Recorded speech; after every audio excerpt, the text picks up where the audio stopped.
মেহুলের মাথায় বন্দুক তাক করে একজন লোক, তার পাশে আরও একজন ছিল। মেহুল লোকটিকে বলে, কেন করছেন এরকম, কি চান আপনারা? পাশের লোকটি বলল, বেশি কথা না, চুপচাপ আমাদের সাথে চল। আমাদের কথা মতো না চললে এই বন্দুক থেকে গুলি বের হয়ে যাবে, সেটা মনে রাখিস। মেহুল আর কিছু বলার সুযোগ পেল না। লোকগুলো তাকে নিজেদের সাথে নিয়ে যেতে লাগলো। মেহুলকে একটি অন্ধকার ঘরে ঢুকিয়ে দিল তারা। মেহুল কিছু বুঝে ওঠার আগে দরজা বন্ধ করে দিয়ে চলে গেল। মেহুল নিজের ফোন বের করলো। দুর্ভাগ্যবশত ফোনে চার্জ ছিল না। মেহুলের এখন হা হতাশ করা ছাড়ার কোনো উপায় ছিল না। এমন সময় মেহুল একটি বাচ্চার কান্নার আওয়াজ শুনতে পায়। মেহুল অন্ধকারে কান্নার আওয়াজ অনুসরণ করে এগিয়ে যেতে লাগলো। বাচ্চাটির কাছে গিয়ে বুঝলো এটা রায়ানের গলা। মেহুল রায়ানকে বলে, ভয় পেও না রায়ান, তোমার নতুন মা এসে গেছে, আমি তোমাকে এখান থেকে রক্ষা করে নিয়ে যাব। মেহুলের গলা স্বর কানে যেতে রায়ানের কান্না থেমে যায়। রায়ান ভরসা পায় মেহুলের উপস্থিতিতে। রায়ান বলে, নতুন মা, আমাকে এখান থেকে নিয়ে চলো, এখানকার লোক খুব পচা, আমাকে অনেক ভয় দেখিয়েছে। মেহুলের মাথা একটা প্রশ্ন ঘুরপাক খাচ্ছিল, তাই সে রায়ানকে প্রশ্নটা করেই ফেলে, আচ্ছা রায়ান, তুমি এখানে এলে কিভাবে, মানে কে এখানে তোমায় নিয়ে এসেছে? রায়ান উত্তরে বলল, আমার স্কুল যখন ছুটি হয় তখন আমি গেটেই দাঁড়িয়েছিলাম, তখন একটা আঙ্কেল এসে আমায় বলে, আমি তোমার বাবার বন্ধু, তোমাকে নিয়ে যেতে এসেছি। আমি তখন লোকটার কথায় বিশ্বাস করে তার সাথে চলে আসি, কিন্তু এই পচা লোকটা আমাকে এখানে এনে বন্দি করে রাখে। রায়ানের কথা শুনে মেহুল স্পষ্টভাবে বুঝতে পারে কিভাবে তাকে অপহরণ করা হয়েছে। মেহুল বলে, এটা তোমার একদম করা উচিত হয়নি রায়ান, এইভাবে অজানা একজন লোককে বিশ্বাস করা মোটেও উচিত হয়নি, তোমার এই বিষয়ে সাবধান থাকা দরকার ছিল। রায়ানও নিজের ভুলটা বুঝতে পেরে বলে, তুমি ঠিক বলেছ নতুন মা, এভাবে অচেনা মানুষকে বিশ্বাস করা আমার উচিত হয়নি, কিন্তু এখন কি করব আমরা আমরা এখানে আমার এখানে খুব ভয় লাগছে, আমাকে এখান থেকে নিয়ে চলো না। মেহুল যদিও নিজেই ভেবে পাচ্ছিল না কি করবে, কীভাবে স্থান থেকে মুক্তি পাবে, কিন্তু সে রায়ানকে এগুলো বলতে চাইছিল না, কারণ রায়ান ছোট মানুষ, এমনিতে অনেক ভয় পেয়ে আছে। তাই মেহুল বলে, কোনো চিন্তা নেই, আমরা এখান থেকে বেরোতে পারবো, শুধু আমার উপর একটু ভরসা রাখো। রায়ান একটু শান্ত হয়। মেহুল ভাবতে থাকে কিভাবে এই সমস্যা থেকে মুক্তি লাভ করবে তারা। অন্তর চৌধুরী ঘড়ির দিকে তাকিয়ে বলে, রাত 12টা বেজে গেছে, মেহুল রাত 8টায় বেরিয়ে গেছে, এখনও তো তার বাসায় আসার কোনো নামগন্ধ পাচ্ছি না। সে কি আদৌ আসবে, নাকি আমাকে মিথ্যা আশা দিয়ে চলে গেছে? অন্তর চৌধুরীর এমন কথা বাড়ির লোকের চিন্তা আরও বাড়িয়ে দেয়। আমির আক্তার বলেন, এত রাত অবধি বাড়ির বউ বাইরে বাইরে, আমার এখন খুব ভয় করছে, মেয়েটার কোনো বিপদ আপদ হলো না তো? আকাশেরও খুব দুশ্চিন্তা হচ্ছিল। আকাশ বলে, আমি মেহুলকে অনেকবার কল করেছি, কিন্তু ওর ফোন বন্ধ দেখাচ্ছে, এখন কি করা যায়? আশিক বলে, এভাবে হাত গুটিয়ে বসে থেকে অন্তত কোনো লাভ নেই, আমাদের কিছু একটা করতে হবে, যা করার খুব তাড়াতাড়ি করতে হবে, যাতে বড় কোনো বিপদ হয়ে যাওয়ার আগে কোনো স্টেপ নিতে পারি। ভাবি তো আমাদের কাউকে সাথে না নিয়ে একাই বেরিয়ে গেল, আমাদের কোনো কথা শুনলো না, এখন দেখি আমি যাই ভাবিকে খুঁজতে, দেখি খুঁজে পাই কি না। আশিক যেতে চাইলে আকাশও বলে, চল আমিও যাবো তোর সাথে। অন্তর চৌধুরী তাদের মাঝখানে বলে, একদম না, তুমি এই ভুল করার চেষ্টা করবে না, তুমি আমার সন্দেহের তালিকায় সবার আগে রয়েছ, তোমাকে এইভাবে আমি যেতে দিতে পারি না। কে বলতে পারে এসব তোমাদের সাজানো নাটক নয়? তোমরাই হয়তো এইসব নাটক সাজিয়েছ পালিয়ে যাওয়ার জন্য। আকাশ রাগান্বিত হয় এবং বলে, আমার স্ত্রী এত রাতে নিখোঁজ, আর আমি হাত পা গুটিয়ে বসে থাকবো? তুমি আমাকে আর বাধা দিতে পারো না, আমি তোমার কোনো কথাই শুনবো না। কথাটা বলে অন্তর চৌধুরীকে ধাক্কা দিয়ে চলে যায় আকাশ। অন্তর সেদিকে তাকিয়ে বলতে থাকে, অনেক বড় ভুল করলে তুমি আকাশ খান, এর পরিণাম তোমাকে ভোগ করতেই হবে। আকাশ ও আশিক একসাথে বেরিয়ে আসে বাড়ি থেকে। আশেপাশে বিভিন্ন জায়গায় তারা মেহুলের খোঁজ করতে থাকে। কিন্তু মেহুলের কোনো খোঁজ পায় না। আশিক নিজের চেনা পরিচিত এক দোকানদারকে মেহুলের ছবি দেখিয়ে তার কথা জিজ্ঞাসা করলে লোকটি বলে, আমি তো এই মহিলাকে দেখেছি, আমাদের দুলালে ট্যাক্সিতে করে কোথাও জানি গিয়েছিল, যাওয়ার সময় খুব চিন্তিত লাগছিল, মনে হয় খুব তাড়ায় ছিল। আকাশ বলে, কে এই দুলাল? আমাকে আমাকে তার সন্ধান দিন। দুলাল তো আমাদের এলাকারই ছেলে, ওই যে ট্যাক্সিটা দেখতে পাচ্ছেন, ওইটাই দুলালের। আকাশ আর আশিক দেরি করলো না, দ্রুত দুলালের ট্যাক্সির সামনে চলে গেল। দুলালকে মেহুলের ছবি দেখিয়ে বলল, এই মহিলাকে কোথায় নামিয়ে এসেছো তুমি, সত্যি করে বলো। দুলাল প্রাথমিকভাবে খুব ভয় পেয়ে যায়, তাই আমতা করে বলে, আমি চিনি না এনাকে। আশিক তখন রেগে দুলালকে একটা ঘুষিমি দিয়ে বলে, একদম মিথ্যা কথা বলবে না, আমরা সব জানি, ভালো সত্য কথা বলো, না হলে তোমাকে আমরা পুলিশে দেব।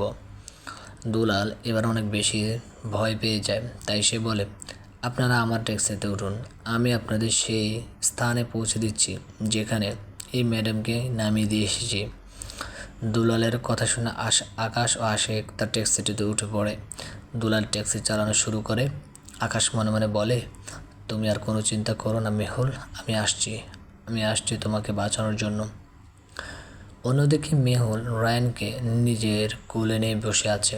সে শুধু একটা সুযোগ খুঁজতে থাকে, কীভাবে স্থান থেকে বেরোনো যায়। একটু পর সুযোগ পেয়ে যায়। একজন লোক খাবার নিয়ে ভেতরে ঢোকে, যেই না তাদের সামনে খাবার রাখে সে সময় মেহুল লোকটির জায়গা মতো লাথি মেরে রায়ানকে কোলতে নিয়ে এক ছুট। লোকটি মাটিতে লুটিয়ে চিৎকার করে তার সহযোগীকে ডাকে। তার সহযোগী মেহুল ও রায়ানের পেছনে তাড়া করে। মেহুল প্রাণপণে ছুটতে থাকে, কেননা তার উদ্দেশ্য যে করে হোক এখান থেকে পালিয়ে যাওয়া। মেহুল ছুটতে হঠাৎ একটা জায়গায় পা আটকে পড়ে যায়। রায়ানকে শক্ত করে আগলে রাখে মেহুল। এমন সময় পেছন থেকে লোকটা এসে বলে, কী ভেবেছিলি খুব সহজে পালিয়ে যেতে পারবি? মেহুল হাত মুঠো করে হাতে দোলা নেয়, তারপর সেগুলো লোকটির চোখে ছুঁড়ে মারে এবং আবারও দৌড় দেয়। মেহুল রায়ানকে নিয়ে সামনে এগিয়ে যাচ্ছিল, এমন সময় কেউ একজন এসে তার সামনে দাঁড়ায়। রায়ানের দিকে বন্দুক তাক করে বলে, বাচ্চাটাকে আমার কাছে দিয়ে যাও, না হলে কিন্তু আমি গুলি চালিয়ে দেব। মেহুল কী করবে বুঝতে পারে না। আর কোনো উপায় খুঁজে না পেয়ে রায়ানকে লোকটির কাছে কোলে তুলে দেয়। চোখের নিমিষে লোকটি একটি গাড়িতে করে আর রায়ানকে নিয়ে গায়েব হয়ে যায়। মেহুল গাড়িটির পিছনে দৌড়ানোর বৃথা চেষ্টা করে।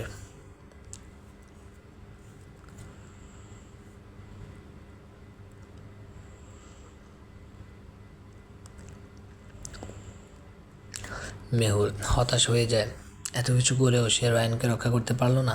হতাশ হয়ে রাস্তার মধ্যে বসে কাঁদতে থাকে সে। এমন সময় আকাশ ও আশিকের আগমন ঘটে সেখানে। তারা ট্যাক্সি চালকের সাহায্যে এখানে আসতে পেরেছে। মেহুলকে রাস্তা থেকে টেনে তুলে আকাশ। মেহুল আবেগপ্রবণ হয়ে আকাশকে জড়িয়ে ধরা অবস্থাতে বলে, আমি পারলাম না রায়ানকে বাঁচাতে, ওই শতানগুলো রায়ানকে নিয়ে গেল। আকাশ মেহুলকে ভরসা দেয়, মেহুলকে আশ্বাস দিয়ে বলে, তুমি একদম চিন্তা করো না, আমরা রায়ানকে ফিরিয়ে আনবই, এখন বাড়ি চলো। আকাশের কথায় মেহুল ভরসা পায়, তাই সে চলে আসে বাড়িতে। আকাশ ও মেহুলকে একা বাড়িতে ফিরতে দেখে অন্তর চৌধুরী তাদের সামনে এসে বলে, একা এসেছো কেন তোমরা? রায়ান কোথায়? আমার ভাগ্নেকে তার মানে ফিরিয়ে আনতে পারোনি তোমরা? আমি আগে জানতাম তোমরা আমায় মিথ্যা আশ্বাস দিচ্ছ, ঠিক আছে, এবার আমি অন্য উপায়ে সব কিছু সামনে আনবো। এক্ষুনি আমি পুলিশকে ফোন করছি, তারপরে তারাই যা করার করবে। মেহুল বলে, বিশ্বাস করুন, আমি রায়ানকে প্রায় উদ্ধার করে আনছিলাম, কিন্তু মাঝপথে কেউ একজন আমার মাথায় বন্দুক ঠেকিয়ে ওকে নিয়ে চলে গেল। এসব নাটক অন্য কোথাও গিয়ে করো, আমার সামনে এসব নাটক করে কোনো লাভ নেই।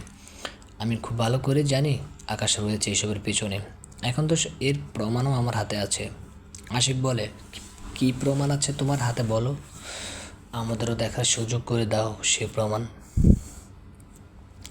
অন্তর চৌধুরী বলে, সেই প্রমাণ না হয় আমি পুলিশকে দেব, তারপর তারা যা করার করবে। অন্তর চৌধুরী পুলিশকে ফোন করে। আশিক আকাশের কাছে এসে বলে, ভাইয়া আমার মনে হয় এই অন্তর চৌধুরী বেশ ভালোই ষড়যন্ত্র করেছে আমাদের বিরুদ্ধে। তুমি এখানে থাকলে সেটা তোমার নিরাপত্তার জন্য হুমকি হবে। তার থেকে ভালো তুমি কিছুদিন আত্মগোপনে থাকো। এর মধ্যে আমরা ঠিক রায়ানকে খুঁজে বের করব। আশিকের কথায় মোটেও রাজি হয় না আকাশ। সে আপত্তি জানিয়ে বলে, মোটেও আমি এমন করব না। আমি কোনো অপরাধ করেছি নাকি যে এইভাবে পালিয়ে বেড়াবো? আমার কোনো ভয় নেই। মেহুল তাদের পাশে আসে। তাদের সব কথোপকথন শুনেছে মেহুল। সেও আকাশের সাথে একমত জানিয়ে বলে, এখন যদি আকাশ পালিয়ে যায় তাহলে পুলিশ ওকেই অপরাধী ভাববে। তাই এমন কিছু করার দরকার নেই। আমি জানি যারা ন্যায়ের পথে সত্যের পথে থাকে তাদের ক্ষতি করা এত সহজ নয়। আর আকাশ কোনো অন্যায় তো করেনি, তাই ওই অন্তর চৌধুরী যত চেষ্টা করুক কোনো লাভ হবে না। জয় সবসময় সত্যেরই হয়। আশিক আর কিছু বলতে পারলো না। অন্তর চৌধুরী কল করে পুলিশকে ডেকে আনলো। পুলিশ বাড়িতে আসা মাত্রই অন্তর চৌধুরী তাদের উদ্দেশ্য করে বলল, স্যার, এই লোকটাই আমার ভাগ্নেকে কিডন্যাপ করেছে। ওকে অ্যারেস্ট করে বেদম দোলায় দিন। দেখবেন সব সত্য সামনে বলে দেবে বাধ্য হয়ে। মেহুল চিৎকার করে বলে, আপনারা কোনো প্রমাণ ছাড়া এভাবে আমার স্বামীকে গ্রেপ্তার করতে পারেন না। অন্তর চৌধুরী বলেন, আমার কাছে আছে প্রমাণ, আমি যথাসময়ে পুলিশকে দেব সেগুলো। অন্তর চৌধুরী একজন বড় বিজনেসম্যান, তাই তার অনেক প্রভাব রয়েছে। তাছাড়া পুলিশের উপর মহল থেকে আদেশ আছে, তাই পুলিশ সদস্যরা আকাশের হাতে হাত কড়া পড়ায় গ্রেপ্তার করে নেয় তাকে। এরপর তাকে নিয়ে যেতে চায়। আমিনা আক্তার পুলিশের কাছে অনুরোধ করে বলে, দয়া করে আমার ছেলেটাকে এভাবে নিয়ে যাবেন না। আমার ছেলে কোনো অন্যায় করেনি। ওই রায়ান ওর নিজের ছেলে না হলেও ওকে এতদিন নিজের সন্তানের মতোই মানুষ করেছে। ওর কোনো ক্ষতি করতে পারে না আকাশ। পুলিশ কারো কোনো কথা শুনলো না, আকাশকে গ্রেপ্তার করে নিয়ে গেল। মেহুল শেষবারের মতো আকাশের সামনে এসে বলল, তুমি কোনো চিন্তা করো না, আমি তোমাকে উদ্ধার করে আনবই। এটা আমার প্রতিজ্ঞা, যা অবশ্যই পূরণ করব। আকাশকে গ্রেপ্তার করে নিয়ে যাওয়ার পর আশিক মেহুলের সামনে এসে বলে, এখন আমাদের কি করা উচিত ভাবি? মেহুল বলে, আমার তো অন্তর চৌধুরীর উপরেই সন্দেহ হয়, মনে হচ্ছে সেই করাচ্ছে এসব। আশিক বলে, যদি এমন হয়ে থাকে তাহলে তার সত্য জানতে আমাদের বেশি সময় লাগবে না, কারণ তার উপর গোয়েন্দাগিরি করার জন্য আমি অলরেডি একজনকে পাঠিয়েছি। মেহুল বুঝতে পারে না কিছুই। না বুঝতে পেরে আশিককে প্রশ্ন করে, গোয়েন্দা মানে তুমি কি বলতে চাইছো? সময় হলে তোমরা সবই জানতে পারবে। এখন শুধু এইটুকু জেনে রাখো, আমি একটা ব্যবস্থা করে রেখেছি। অন্তর চৌধুরী তার এক ঊর্ধ্বতন পুলিশ কর্মকর্তা বন্ধুর অ্যাকাউন্টে অনেক টাকা পাঠিয়ে দেয়। তারপর তাকে ফোন করে বলে, তোকে অনেক ধন্যবাদ আমাকে এত সাহায্য করার জন্য। এখন শুধু দেখি যাতে ওই আকাশ সহজে জেল থেকে বেরোতে না পারে। অন্তর চৌধুরীর সে বন্ধু বলে, ধন্যবাদ দেওয়ার কিছু নেই, টাকার জন্য আমি সব কিছু করতে পারি, তোর কাজ হয়ে যাবে। অন্তর চৌধুরী ফোন কেটে দিয়ে বলে, এবার আমার প্ল্যান একদম সঠিক কাজে লেগেছে। আমাকে তো এত কিছু করতেই হতো না যদি না বাবা তার অর্ধেক সম্পত্তি নিজের মেয়ের স্বামী আর নাতির নামে লিখে দিয়ে না যেত। আমি তো প্রথমে অন্তরাকে নিজের পথের কাঁটা ভেবেছিলাম, তাই তাকে উপরে ফেলেছিলাম। তখন ভেবেছিলাম সব হয়তো ঠিক হয়ে যাবে, কারণ আমি ভেবেছিলাম বাবা হয়তো তার অর্ধেক সম্পত্তি অন্তরার নামে লিখে দিয়েছে। কিন্তু পরে জানতে পারলাম অন্তরার নামে না, বরং তার স্বামী ও সন্তানের নামে লিখে দিয়েছে। তখন থেকে নানাভাবে চেষ্টা করেছি সম্পত্তি হাতানোর, কিন্তু সফল হয়নি। অবশেষে ওই মেহুলের সাথে আকাশের বিয়ে ঠিক করলাম। ভাবলাম ওকে ভয় দেখিয়ে ওর দ্বারা নিজের স্বার্থ হাসিল করব, কিন্তু সেটা তো হলো না। উল্টো ওই মেহুল আমার বিপক্ষেই চলে গেল। এখন আমি একদম সঠিক স্টেপ নিয়েছি, এবার দেখি তোমরা কি করে আমার বিরুদ্ধে লড়াই করো। অন্তর চৌধুরী হা হা করে হাসতে থাকে। একটু দূরে দাঁড়িয়ে কেউ তার সম্পূর্ণ কথা রেকর্ড করে নেয়। তারপর যে কথাগুলো রেকর্ড করেছিল সে বলে, তোমাকে ফাঁসানোর জন্য যথেষ্ট উপায় আমার হাতে এখন এসে গেছে অন্তর চৌধুরী। তুমি অনেক কিছু করেছো, এখন দেখো আমি কি করি। কথাগুলো বলে সে দূরে সরে আসে। অন্তর চৌধুরী বুঝতে পারে কেউ তার উপর নজর রাখছে। তার কথাগুলো রেকর্ড করতেও সে দেখে নেয়, তাই সে দৌড়ে রেকর্ডকারীকে ফলো করতে থাকে। রেকর্ডকারী কালো হুডি ও মাস্ক পরেছিল। অন্তর চৌধুরী এক পর্যায়ে তাকে ধরেও ফেলে, এরপর তার মুখের মাস্ক সরিয়ে দেয়। মাস্ক সরিয়ে মেহুলের বোন তথা নিজের গার্লফ্রেন্ড পিহুকে দেখে হতবাক হয়ে যায়। পিহুকে উদ্দেশ্য করে বলে, তোমার এত সাহস, আমার সাথে থেকে আমার বিরুদ্ধে ষড়যন্ত্র করো। এখন দেখো আমি তোমার কী অবস্থা করি। তোমার এমন হাল করবো যে ভবিষ্যতে কেউ আমার সাথে লাগতে আসার আগে 10 বার ভাববে। কথাটা বলেই পিহুকে টানতে টানতে একটি নির্জন স্থানে নিয়ে যায় অন্তর। তারপর পিহুকে রেপ করে। এরপর একের পর এক ছুরি চালায় পিহুর বুকে। এক পর্যায়ে পিহু নিস্তেজ হয়ে যায়।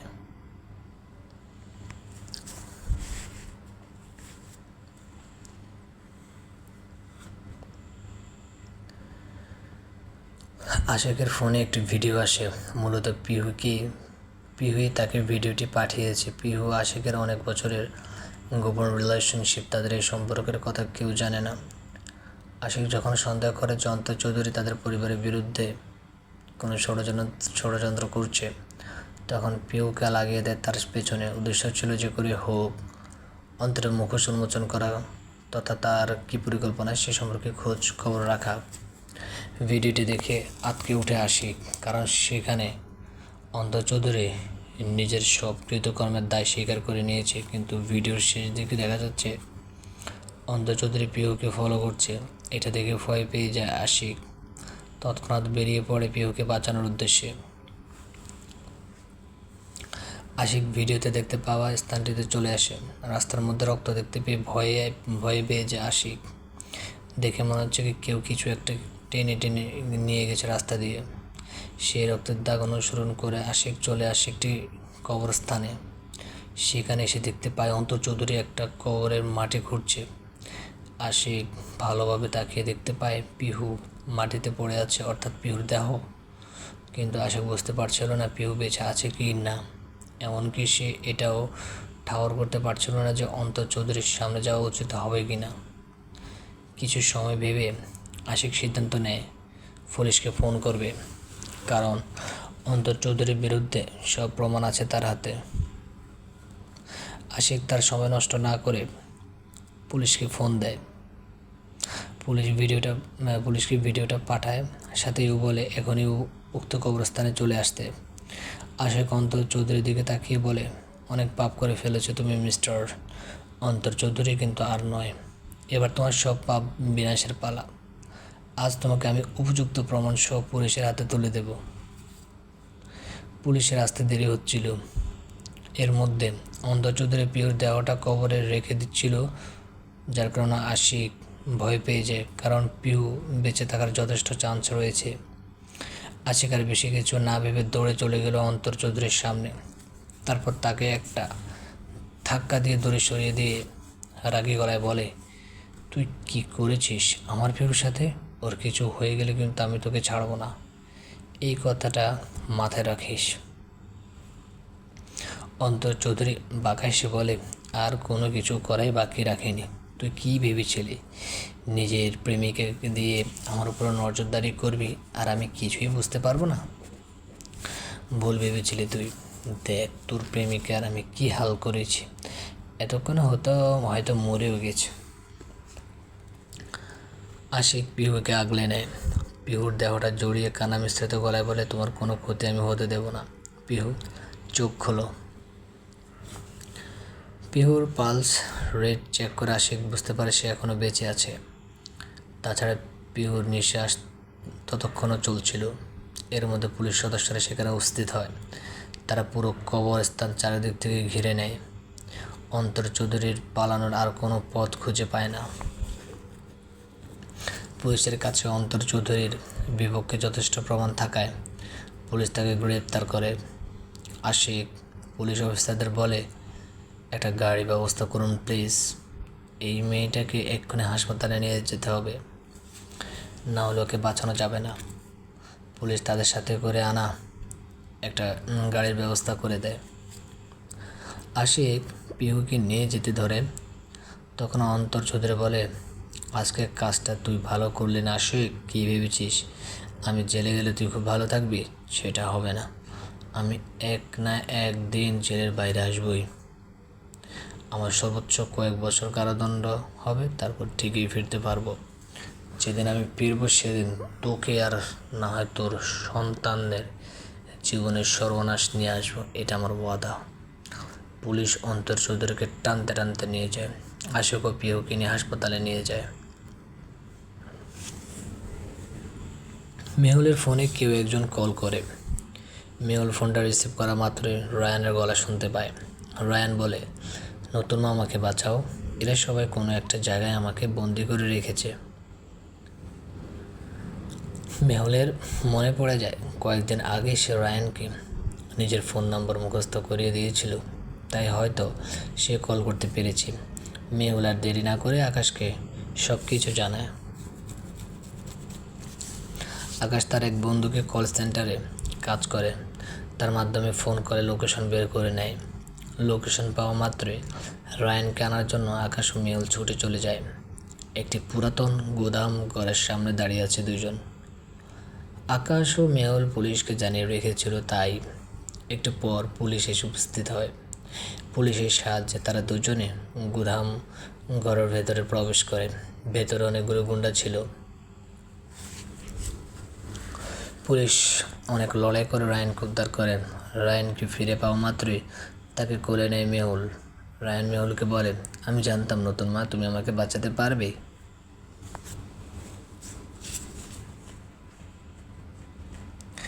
দুজনকে নিয়ে একটি সুন্দর দৃশ্যের সৃষ্টি হয়, যার সাক্ষী হয় সবাই। কিছু কিছু সম্পর্ক সত্যি রক্ত সম্পর্কের থেকেও নিবিড় হয়। যে সম্পর্ক তৈরি হয় আবেগ দিয়ে, যাকে আমরা বলি আবেগময় সম্পর্ক। রায়ানকে নিয়ে সুষ্ঠুভাবে বাড়িতে ফিরতে পারে তারা দুজনে। পুলিশের জিজ্ঞাসাবাদে গুন্ডারা স্বীকার করেছে অন্তরে তাদের দ্বারা এসব করিয়েছে। মানে রায়ানের অপহরণের পেছনে তার হাত রয়েছে। মেহুল যখন রায়ানকে বাড়িতে ফিরিয়ে এনে স্বস্তি নিঃশ্বাস নিচ্ছিল, তখনই তার কাছে আসে একটি দুঃসংবাদ। মেহুলের মা সিতারা বেগম মেহুলকে ফোন করে বলে, তাড়াতাড়ি হাসপাতালে চলে আয় মেহুল, পিহুর অবস্থা খুব খারাপ। বলে কাঁদতে শুরু করেন সিতারা বেগম। মেহুল তার মাকে জিজ্ঞাসা করে, কি বলছো তুমি? কি হয়েছে পিহুর? তুই এখানে আয়, তাহলে সব বুঝতে পারবি। মেহুলের খুব দুশ্চিন্তা হতে লাগলো। দুপুরে রায়ানকে খাইয়ে এসে ঘুম পাড়িয়ে দিয়েছিল। আকাশ অফিসে চলে গিয়েছিল, তাই মেহুল একাই হাসপাতালে চলে যায়। হাসপাতালে গিয়ে সবার আগে তার সাথে দেখা হয় আশিকের। আশিককে দেখে বেশ অবাক হয়ে যায় মেহুল। আশিককে প্রশ্ন করে, তুমি এখানে কি করছো? আশিক মেহুলকে সব ঘটনা খুলে বলে। সব শুনে মেহুল বুঝতে পারে কি কি হয়েছে। পিহুর জন্য তার চিন্তা হওয়ায় সে ছুটে যায় হাসপাতালের ভেতরে। সেখানে গিয়ে কেবিনের বাইরে সিতারা বেগম ও মেহুলের বাবাকে। মেহুল সিতারা বেগমের কাছে জানতে চায়, পিহুর অবস্থা এখন কেমন? বেশি ভালো নয় রে, জানি না কী হবে। মেয়েটাকে বাঁচানো যাবে তো? যদিও মেহুল নিজে অনেক বেশি দুশ্চিন্তাগ্রস্ত ছিল, তবু সে ভয় না পেয়ে নিজের মা বাবাকে সাহস জুগিয়ে বলে, চিন্তা করো না, সব ঠিক হয়ে যাবে।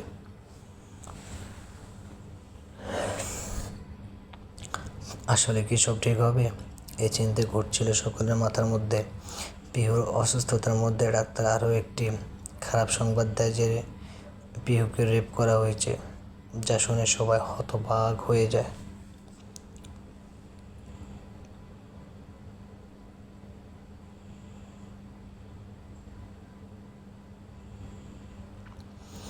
আকাশ অফিসে নিজের কেবিনে বসেছিল। সে ভাবছিল কিভাবে সে জেল থেকে মুক্তি পেয়েছিল। পুলিশ তাকে গ্রেপ্তার করার পর যখন থানায় নিয়ে যায়, তখন অনলাইনে একটি ভিডিও ভাইরাল হয়ে যায়, যেখানে দেখা যায় অন্তর চৌধুরী তার পুলিশের ঊর্ধ্বতন কর্মকর্তা বন্ধুকে ঘুষ দিয়ে আকাশকে গ্রেপ্তার করার কথা বলা হয়েছে। ভিডিওটি মুহূর্তে ফেসবুকে ভাইরাল হয়ে যায়। পুলিশ কর্মকর্তারা জনগণের রোষের মুখে পড়ে যায়, যার পরিপ্রেক্ষিতে এখন এর সাথে জড়িত থাকা পুলিশ অফিসারের চাকরি চলে যায় এবং আকাশও জেল থেকে ছাড়া পায়। তারপর বাড়িতে ফিরে আসার পর মেহুলকে সাথে নিয়ে এবং পুলিশের সাহায্যে রায়ানকে উদ্ধার করে আকাশ। ইতিমধ্যে তার কাছে পিহুর খবরও এসেছে, যা শুনে সে সত্যি মর্মাহত। আকাশ হাসপাতালে ছুটে যায় পিহুকে দেখার জন্য। প্রথমে সে আশিকের মুখোমুখি হয়, কারণ সে মেহুলের কাছ থেকে সব কিছু শুনে নিয়েছে। আকাশ আশিককে ঠাস করে থাপ্পড় দিয়ে বলে, তুই কেন এমন করলি বলতো? একটা সাধারণ মেয়েকে এত বড় কাজে লাগিয়ে দিলি। এখন শুধুমাত্র তোর জন্য মেয়েটার এত বড় বিপদ হলো। এখন তুই কী জবাব দিবি বল? মেয়েটার কোনো ক্ষতি হয়ে গেলে তখন কি হবে? এর কোনো উত্তর কি আছে তোর কাছে? আশিক মাথা নিচু করে বলে, আমি এসব নিয়ে কিছু ভেবে দেখিনি ভাইয়া। বিশ্বাস করো আমাকে তুমি। আকাশ আর কথা বাড়ালো না। মেহুল এসে জানালো পিহুর অপারেশন সাকসেসফুল হয়ে গেছে। ডাক্তার বলেছে ও এখন সম্পূর্ণ ঝুঁকিমুক্ত হয়ে গেছে, কাউকে আর কোনো চিন্তা করতে হবে না। পিহুলের মুখে এমন খুশির খবর শুনে সবচেয়ে বেশি আনন্দিত হয় আশিক বলে, আমি জানতাম পিহুর কিচ্ছু হবে না, ও ঠিক সুস্থ হয়ে উঠবে। দেখো আমার ভাবনা সত্যি হলো, আমি এখনই যাচ্ছি ওর সাথে দেখা করতে। মেহুল আশিকের পথ আটকে বলে, তুমি প্লিজ আমার বোনের সাথে আর কোনো যোগাযোগ রেখো না। এমনিতেই তোমার জন্য ওর জীবনটা পুরা বদলে গেছে। তুমি নিজের স্বার্থের জন্য ব্যবহার করেছো আমার সরল বোনটাকে। তোমার জন্য আমার বোনটা এত বড় ক্ষতি হয়ে যেতে চাচ্ছিল, তাই এখন আমি বা আমার পরিবারের কেউই চাই না তুমি আর পিহুর সাথে কোনো যোগাযোগ রাখো। আশিক খুবই কষ্ট পায় মেহুলের কথা শুনে, কিন্তু সে এটাও বুঝতে পারে যে মেহুলের ভাবনায় ভুল কিছু নেই। সত্যিই তো আশিকের জন্য পিহুর অনেক বড় ক্ষতি হতে যাচ্ছিল। আশিকও তাই সিদ্ধান্ত নেয় পিহুর থেকে দূরে থাকার। তবে শেষবারের মতো সে অনুরোধ করে বলে, আমি আর কিছু চাই না, শুধু পিহুকে দূর থেকে একবার দেখেই চলে যাব। আমার এই ইচ্ছেটা তো অন্তত পূরণ করতে পারবো, নাকি এই সুযোগও পাবো না? মেহুল আপত্তি জানায় না। আশিক পেয়ে যায় মেহুর সাথে দেখার করার সুযোগ। আশিক দূর থেকে পিহুকে একবার দেখে, তখনও পিহুর জ্ঞান ফেরেনি। আশিক পিহুর জন্য বলে, আজ থেকে তোমার থেকে দূরে চলে যাব, ভালো থেকো তুমি পিহু। আশা করি আমি তোমার থেকে দূরে চলে গেলে তুমি ভালো থাকবে। অতিবাহিত হয়ে গেছে 1 মাস। সব কিছু এখন আপাত দৃষ্টিতে ভালোই আছে। অন্তরের যাবজ্জীবন কারাদণ্ড হয়ে গেছে, যাতে আপাতত সবাই স্বস্তি পেয়েছে। তবে তার মৃত্যুদণ্ড হলে সবাই, বিশেষ করে পিহু, শান্তি পেত, কারণ পিহুকে এখনও তাড়া করে বেড়ায় সে ভয়াল রাতের ঘটনা, যেদিন সে মরতে মরতে বেঁচে গেছে। তবে অন্তর একজন ভালো উকিলের সাথে যোগাযোগ করে সব কিছু ঠিক করে নেয়, যার কারণে তার মৃত্যুদণ্ড হয় না। এদিকে পিহুর মনে অন্য চিন্তা ঘুরপাক খাচ্ছিল, কারণ সে সুস্থ হওয়ার পর আশিক একবারও তার সাথে দেখা করতে আসেনি। পিহু যোগাযোগ করার চেষ্টা করলেও আশিক করেনি। সব মিলিয়ে পিহুর কাছে মনে হয়েছে তার সাথে ঘটনাগুলোর জন্য বোধহয় আশিক তার থেকে দূরে সরে গেছে। মুখে যতই ভালোবাসার কথা বলুক না কেন, কেই বা একটা ধর্ষে তার মেয়েকে নিজের জীবনে জড়াতে চায়। পিহু হতাশার শ্বাস ফেলে, বাড়িতে বসে থাকে। অন্যদিকে মেহুল, আকাশ, রায়ান সবাই এখন সুখে শান্তিতে আছে। রায়ানের সাথে মেহুলের সম্পর্ক অনেক দৃঢ় হয়েছে। আকাশ মেহুলের সম্পর্ক এখন গভীর প্রেমে পরিণত হয়েছে। আমিন আক্তার আশিককে সাথে নিয়ে হজ করতে গেছেন সৌদি আরবে। আজ তাদের ফেরার কথা, এই নিয়ে মেহুল খুব ব্যস্ত। শাশুড়ি অনুপস্থিতিতে তাকে বাড়ির সব কিছু একা হাতে সামলাতে হয়েছিল। এই কয়দিন একেবারে পাক্কা গিন্নি হয়ে গেছে মেহুল। ভাবতে অবাক লাগে যে মেয়েরা আগে কোনো কাজও করতে পারতো না, সে এখন বাড়ির সব কাজ করতে পারে। মেহুলও খুব খুশি নিজের এই পরিবর্তন নিয়ে। এখন সে চায় এভাবে সুখে সংসার করতে। মেহুল আশায় আছে তার সংসারে আর কোনো কালো ছায়া আসবে না। তবে আদৌ কি তেমনটা হবে, নাকি আবার কোনো নতুন বিপদের আগমন ঘটবে তার সুখের সংসারে, সেটা তো সময় ভালো করে বলে দিতে পারবে। আমিন আক্তার ও আশিক ইতিমধ্যে ফিরে এসেছে। মেহুল তাদের জন্য খাবার বেড়ে দিচ্ছে। কাজের বেশ তাড়াহুড়ো করছিল সে। তার এমন তাড়াহুড়ো দেখে আমিন আক্তার বলেন, তুমি কি আজ কোথাও যাবে? এত তাড়াহুড়ো করছো কেন মেহুল? মেহুল মৃদু হেসে বলে, হ্যাঁ, আসলে আজ আমার ছোটো বোন পিহুকে পাত্রপক্ষ দেখতে আসবে, সেই কারণে একটু তাড়াহুড়ো আছে। আপনাদের খাবার দিয়ে আমি ওই বাড়িতে যেতে হবে। আমিন আক্তার বলেন, মেয়েটার উপর দিয়ে যা ঝড় বয়ে গেল, এখন যদি সব কিছু ঠিকঠাক হয়ে যায় তাহলে ভালোই হবে। আশিকের গলা দিয়ে আর খাওয়ার নাম ছিল না। পিহুর বিয়ের কথাটা শুনে তার খাবার রুচি চলে গেছে। সে যে পিহুকে অনেক ভালোবাসে, সেখানে অন্য কারোর সাথে পিহুর বিয়ে হবে, এটা ভাবতে তার কেমন যেন লাগছে। এসব ভাবনা দেখে আর খাওয়া শেষ করতে পারল না আশিক। অর্ধেক খাবার খেয়ে টেবিল থেকে উঠে পড়ল। আমিন আক্তার জিজ্ঞাসা করলেন, কী রে, এভাবে উঠে পড়লে কেন? খাবি না তুই? আমার পেট ভরে গেছে আম্মু, এটুকু বলেই নিজের রুমে চলে গেল সে। পিহুকে পাত্রপক্ষ দেখে পছন্দ করে ফেলে। আগামী সপ্তাহে বিয়ে ঠিক হয়ে যাবে। মেহুল বাড়িতে ফিরে এসে এই খুশির খবরটা দেয় আকাশকে। বলে, জানো, পিহুকে যারা দেখতে এসেছিল তারা অনেক ভালো পরিবার। ছেলে নিজস্ব শাড়ির দোকান আছে। পিহুকে তাদের অনেক পছন্দ হয়েছে। এখন ভালো ভালো বিয়েটা হলে হয়। আকাশও আনন্দ প্রকাশ করে বলে, তা বেশ, এখন তাহলে বিয়ের দাওয়াত খাওয়ার অপেক্ষা করি। আশিক দূরে দাঁড়িয়ে তাদের কথোপকথন শুনে নেয়। তার বুকে চিনচিনে ব্যথা অনুভূত হয়। নিজের অপরাধবোধ থেকে এতদিন পিহু থেকে দূরে সরেছিল সে, কিন্তু পিহুর যে এভাবে অন্য কোথাও বিয়ে হয়ে যাবে সেটা মানতে কষ্ট হচ্ছে আশিকের। আশিক নিজের রুমে এসে নিজের ফোনে পিহুর সাথে নিজের একটি ফটো দেখে বলে, তুমি তো আমায় কথা দিয়েছিলে তুমি শুধু আমারই হবে, তাহলে তাহলে কি তুমি সেই কথা রাখবে না? অন্যদিকে পিহুও নিজের বিয়ের সিদ্ধান্ত মন থেকে খুশি নয়, কারণ সেও যে শুধু আশিককে ভালোবাসে। কিন্তু পিহুর মনে হয় আশিক তাকে আর চায় না, তাই পিহু এই বিয়েটাতে নিজের মত দিয়েছে।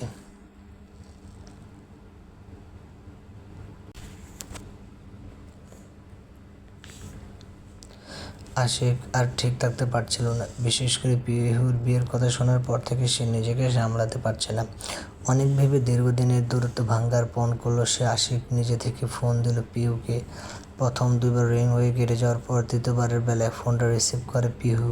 পিহু ফোনটা রিসিভ করা মাত্র আশিক বলে, তুমি কি সত্যি বিয়ে করে নিচ্ছ পিহু?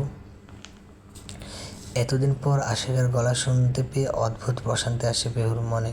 তবে তার মনে বাসা বাঁধা অভিমানের পাহাড়ের স্তূপ তৈরি হয়েছিল। তাই সে সহসাই বলে, হ্যাঁ, আমি বিয়ের সিদ্ধান্ত নিয়েছি। বিয়ে করব না তো কী করব আমি, বলো? আজীবন তোমার আশায় বসে থাকবো?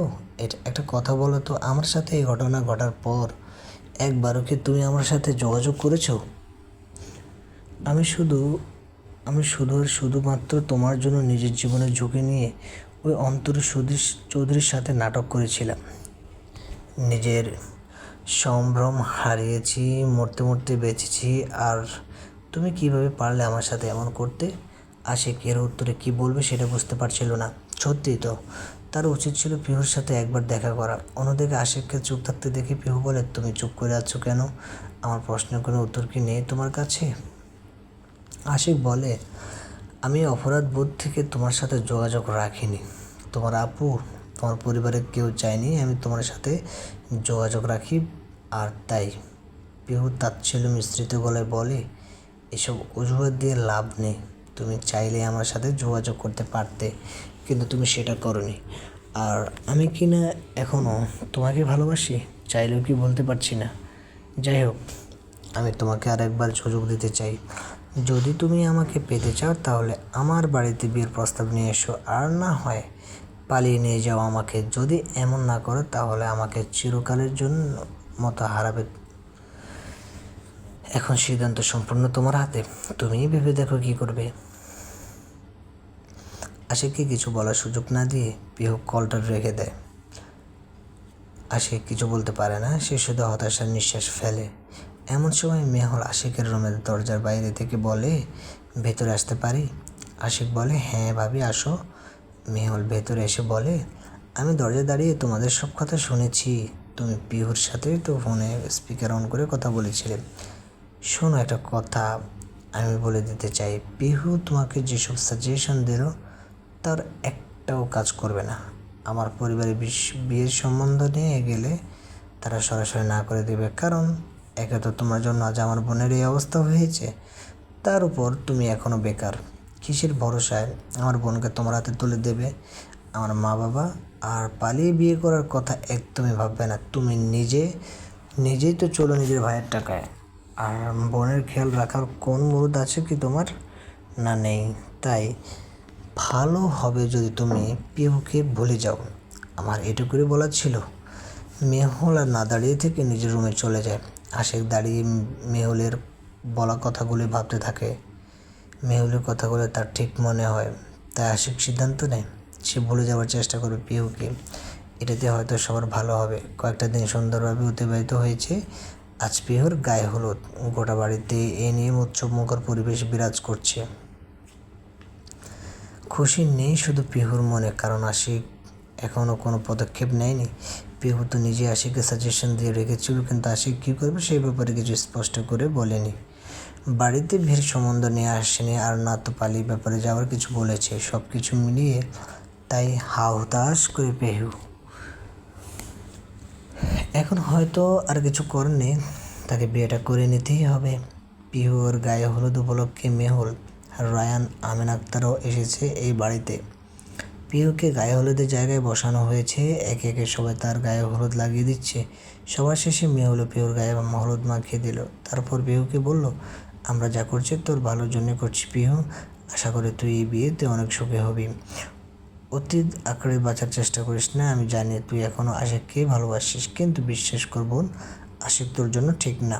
তোর জন্য আমরা যে পাত্র দেখে রেখেছি তার সাথে তুই সবথেকে বেশি সুখী হবি, দেখে নিস। পিহু উত্তরে কিছু বলল না, শুধু ফেল করে নিজের বোনের দিকে তাকিয়েছিল। গায়ে হলুদ শেষ হওয়ার পর পিহু মেহুলকে উদ্দেশ্য করে বলে, আমি জানি আপি, তুই আমাকে অনেক বেশি ভালোবাসিস, তাই আমার কথা অনেক বেশি চিন্তা করিস। আমিও তোকে ভালোবাসি, কিন্তু জানিস এই পৃথিবীতে সবথেকে ভালো আমি আশিককে ভালোবাসি। তাই যদি আশিককে না পাই তাহলে আমার বেঁচে থাকার কোনো মানে নেই। মেহুল প্রবল উৎকণ্ঠা নিয়ে বলে ওঠে, তুই কিন্তু একদম ভুলভাল কোনো কিছু করার ভাববি না। পিহু মলিন হেসে বলে, ভয় নেই, আমি আত্মহত্যা করব না। এই বিয়েটি আমার জন্য একটা আত্মহত্যা।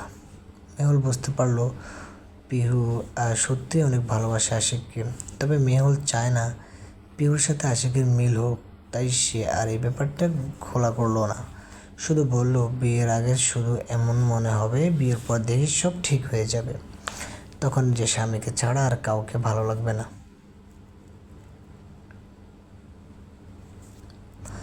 আশিক অনেক ভেবে বড় একটা সিদ্ধান্ত নিয়েছে।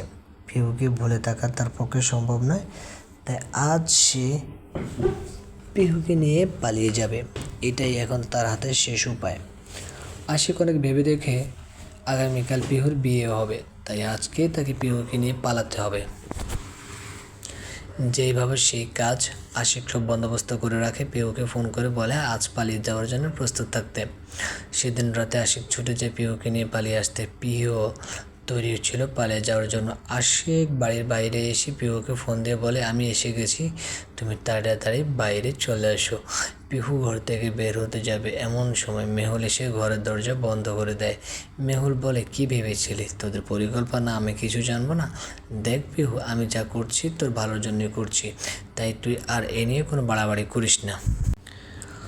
পিহু বন্ধ ঘরের ভিতরে থেকে অনেক অনুরোধ করে বলতে থাকে, প্লিজ আপি আমাকে যেতে দে, আশিককে ছাড়া আমি বাঁচবো না, আমি অন্য কাউকে বিয়ে করতে পারবো না।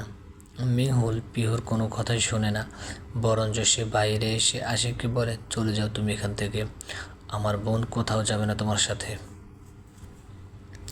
আশিক এবার আর ফিরে যায় না। সে বলে, তোমার কথা শুনে এতদিন আমি পিহু থেকে দূরে ছিলাম, কিন্তু আর নয়, এবার আমি পিহুকে আর ছেড়ে থাকতে পারব না। মেহুল আমিন আক্তারকে ডেকে নিয়ে আসে, তাকে সব ঘটনা খুলে বললে আমিন আক্তার আশিককে একটার পর একটা থাপ্পড় মারে এবং বলেন, তুই যদি আমাকে মা বলে মেনে থাকিস তাহলে এক্ষুনি চলে যায় এখান থেকে, আর না হলে আমার মরা মুখ দেখবি। নিজের মায়ের কথা রাখতে ভালোবাসাকে বিদায় জানিয়ে চলে যায় আশিক। অন্যদিকে পিহু বন্ধ ঘরে বসে কাঁদতে থাকে।